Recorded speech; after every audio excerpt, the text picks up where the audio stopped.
We're going to bring on Kevin O'Leary now, as we always do on Fridays. Mr. Wonderful on Shark Tank and the chairman of O'Leary Financial. Good afternoon. Great to be here. Thank you. Mr. O'Leary, what do you make of this situation right now in Aleppo? What should Canada be doing here? You know, it's a tragedy, obviously, but you think about the unique attribute Canada has and a long history in the Middle East, starting in Cyprus back in the 60s. People think that peacekeeping is easy. It's not.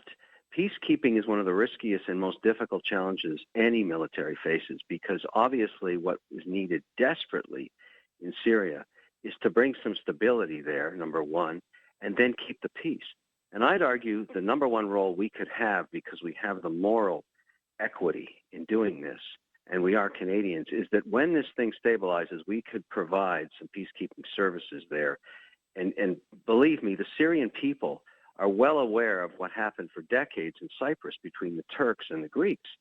We could provide that service, and we were, if you go ask Cypriots today, either side, in the north, the Greeks, or the Turks in the north and the Greeks in the south, the reverence they have for Canadians is remarkable. They know and remember the history and the challenges, and believe me, the bullets flew back and forth, and Canadian peacekeepers stabilized that island, and it's now very successful economically because of that.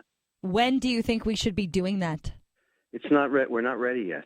That country is still in turmoil, and in a very difficult situation in some ways, because you've got administrative change in the United States on January 20th, and we're going to have a complete change in the mandate and who's going to be running that militarily in terms of how that's going to be dealt with. I would think, in the months ahead, we're going to get some stability. This has been a flashpoint and a horrible outcome for humanity.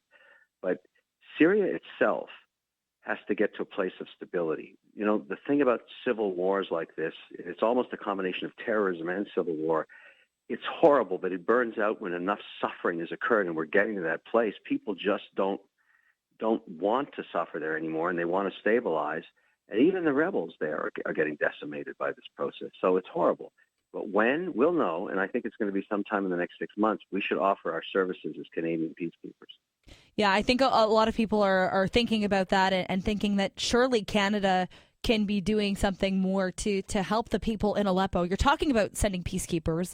How many do you think we should be sending? Don't know. It depends on where we're going to be drawing those lines. You think about each region, each situation is different because we don't know where we have to stabilize.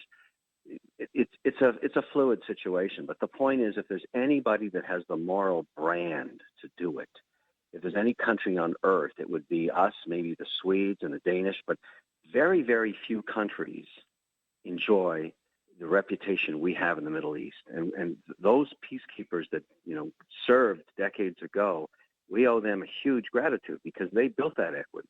Canadians are known as peacekeepers above all, and not war.